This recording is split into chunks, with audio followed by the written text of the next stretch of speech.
I had some set honey that I'd bought, and I thought, you know, I'll use that for this, that, the other. I never really got around to using it. Now apparently there's no difference between set honey and using normal honey, so I'm just going to use the set honey today. We'll see where we're at with it, see what it does, what the gravity is, and whether we need to add any more to begin before we pitch yeast. But today we are going to be adding a chilli, a bird's eye chilli, and some pepper to this, along with some black currants, red currants, blackberries and strawberries. It's going to be weird. It's going to be like a fruity but spicy, and hopefully I'll be able to keep it sweet as well.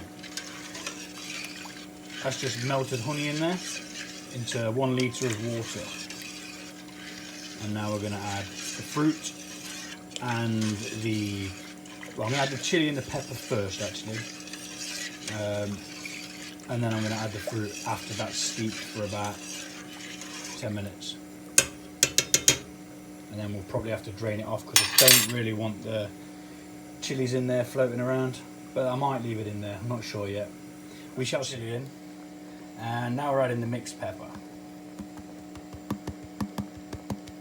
This could be a disaster, but I needed the room in the freezer to put Christmas foods in, so that's why the berries came out. Just going to mix that in now.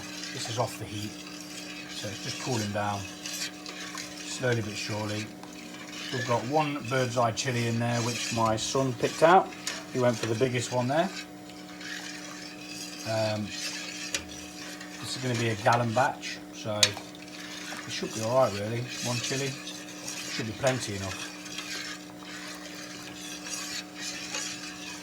So now we're going to add the fruit. That's the berries in there. I couldn't record it because I've got dinner on as well and I have no room left in the kitchen at present. So that's just mixed in there. That is nearly finished defrosting. It's just going to finish off in this warm water. Well, it's actually hot water. Well, it was when I put the before I put the cold stuff in. So yeah, that's just going to sit, steep, cool down, and then we'll transfer that into the demijohn, and we'll go from there. So that's took a lot longer with this just sat resting in its own gloopiness. I actually got a masher, mashed it all in. See if we can get a picture of what that looks like now without you falling in. It's just a big gloopy mess. It's got blackberries, strawberries, that's the wrong way around, red currants and black currants in. It's got 1 bird's eye chilli and a tablespoon of mixed pepper. The idea is what I want is I want something that I'm going to call a winter warmer. I want it to have nice fruity flavour, like punchy summer flavours, but with a bit of kick to warm you up. So I've only put 1 bird's eye chilli in at the moment.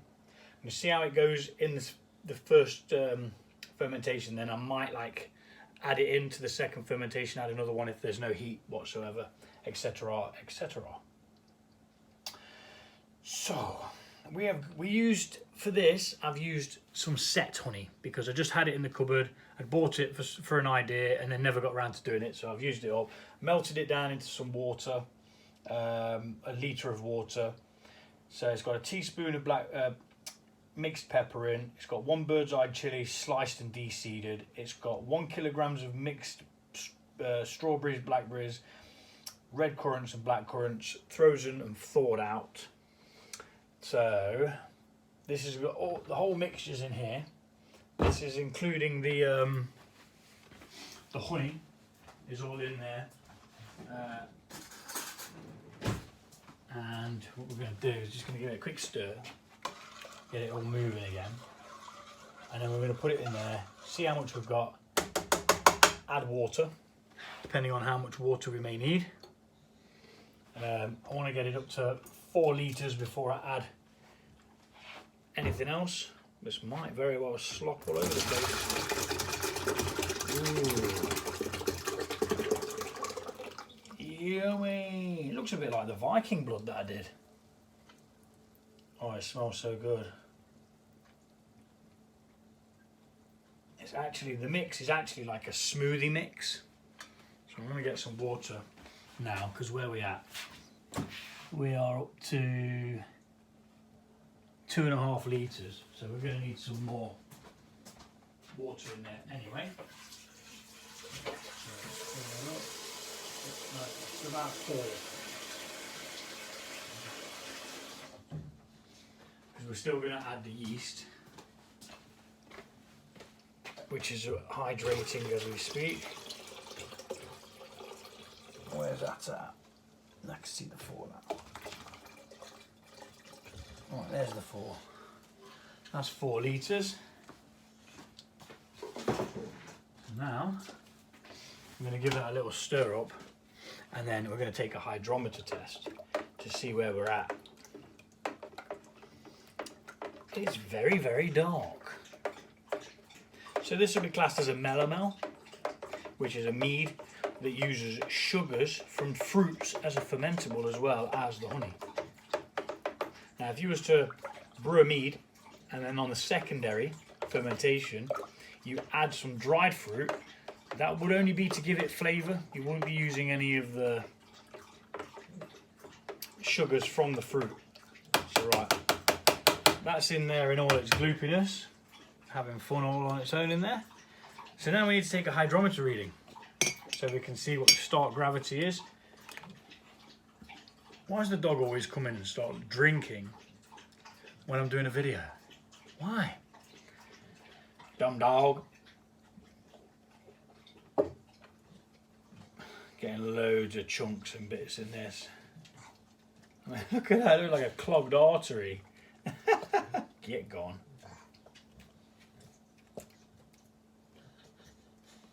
It really is a bit of a struggle.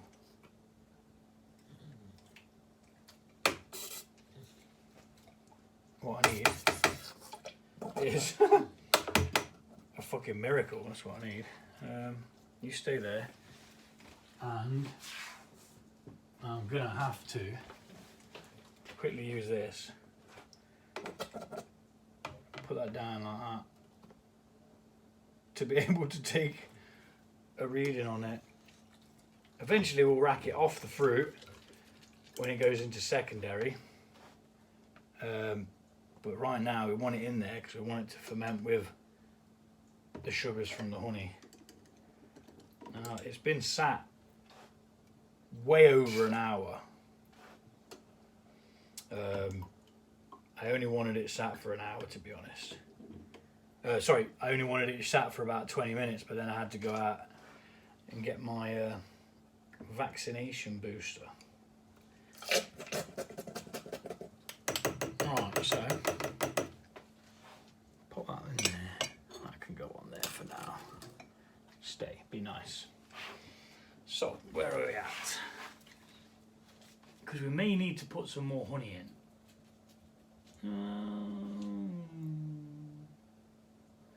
See, that's at about 70,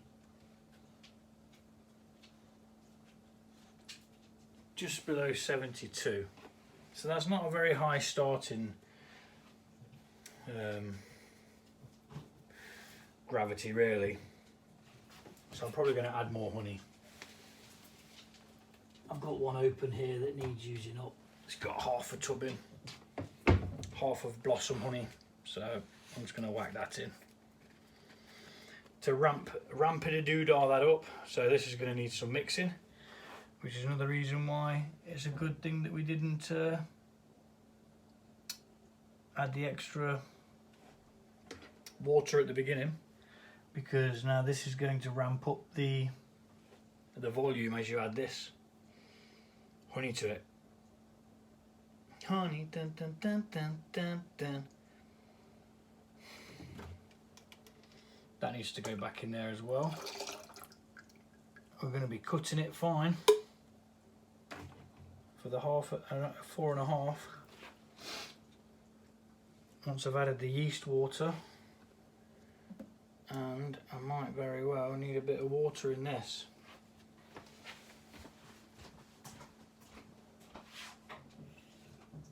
To swizzle it round.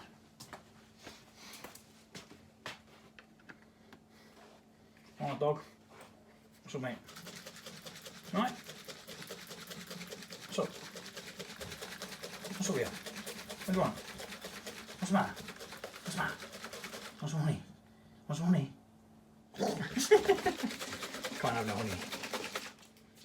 Honey's not for dogs. I don't even know if dogs can have honey. What a world if you couldn't have honey. Damn. I bet there's somebody who's actually allergic to honey. What about that? That's insane, isn't it? Right. That's not long enough. I'm gonna have to use something else.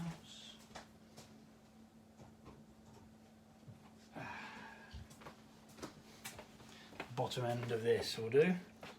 Getting right down at the bottom there. Move all that honey. Get it into this liquid. And hopefully this will give us a higher start gravity. I mean, I'm trying to think what 70 would give us. So 120 will give you roughly a 15%, I think. Now I'd like this to be about 11 to 12.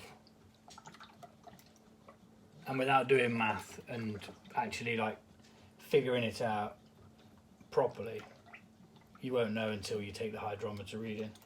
You can guesstimate, there is a way of doing it, but I really can't be bothered. So anyway, I'm gonna mix this in for a bit and then I'm gonna come back.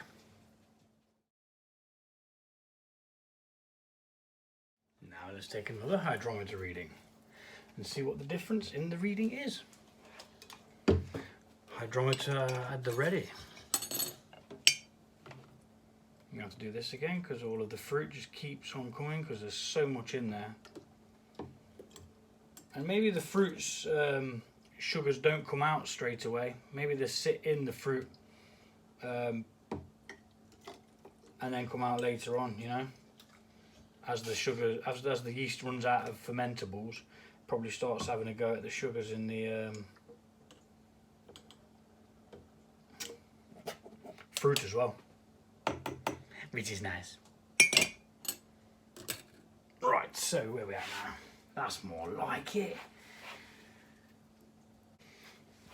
It's in the 90s, which I can deal with. I can live with that.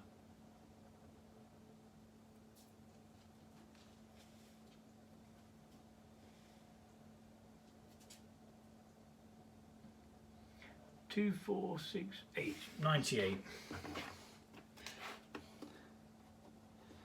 Original gravity, 1.098. Huh. So it's not really gone up a great deal. Makes me wonder whether I've mixed all that honey in properly, but it looks like I have. So we're going to go with it anyway. Key Saran. I can go back in there because all this has been sterilised. Right. Now, we've got to get all that into there. In fact, I'm not going to be able to do it with that, which is a bit of a bobo. What I am going to have to do it with is just literally tip it in, and I don't, because my funnel's going to block up anyway, so, oh, nearly forgot. Yeast nutrients.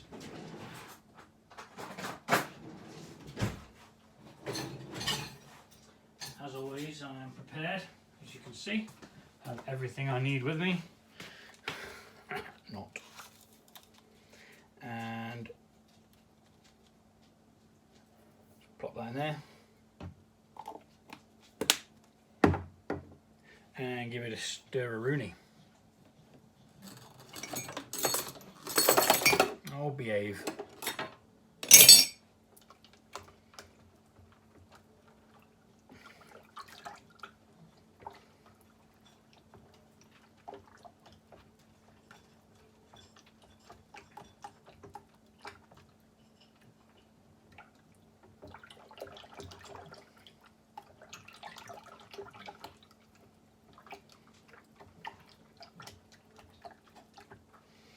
Now, I'm going to have a little taste of this before it starts fermenting, because I want to taste whether there is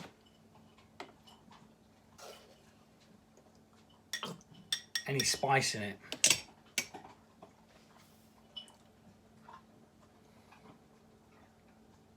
Obviously there's no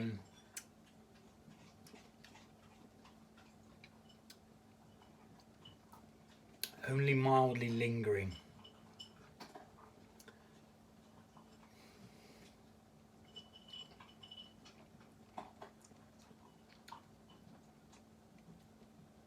You can tell it's there, but that's only one bird's eye chilli in all of that.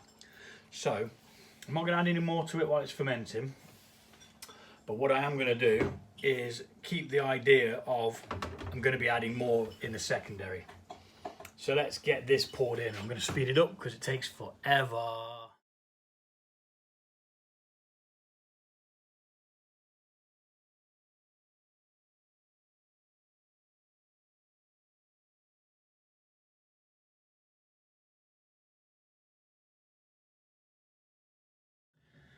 So that's everything in there now. Airlock on. There is a ton of fruit in there, which is why I've actually left some of the fruit. There's only a couple of pieces, but I left it out because I don't want this level going up anymore. The extra honey's in, all the notes are written, we've got nutrients in. All that's left now is to wait, see what happens. By tomorrow morning, that should be going quite happily. To be honest, should be doing its thing. Now just to wash all the equipment that I've used and get it ready for the next brew. Nice one. Adios. That, ladies and gentlemen, is why I decided to put on a blow-off tube last night before going to bed. Blow-off tube attaches to the top of your airlock, like so, with a converter thing or adapter, and then it goes down into a bucket or sometimes a glass of water, and any juices and bits that overflow while it's extremely active go into there. It keeps it sanitary, keeps it happy. Eventually this will chill out and possibly go back to like what it should be doing. I mean, I looked at it last night and I could see all these like tiny little bubbles all encrusting around here, and I was thinking that's gonna go, that is. And I'm really glad I did. Otherwise there'd be a chance that this would be knackered and not be able to be used, because the airlock would have just popped itself off. That bit in there would have risen up and eventually fallen off, and we'd have had no airlock, therefore it would be exposed to oxygen and then possibly just, you know, go bad and whatnot, and all sorts of insects can get in there and stuff too. So yeah, blow off tube. Woohoo!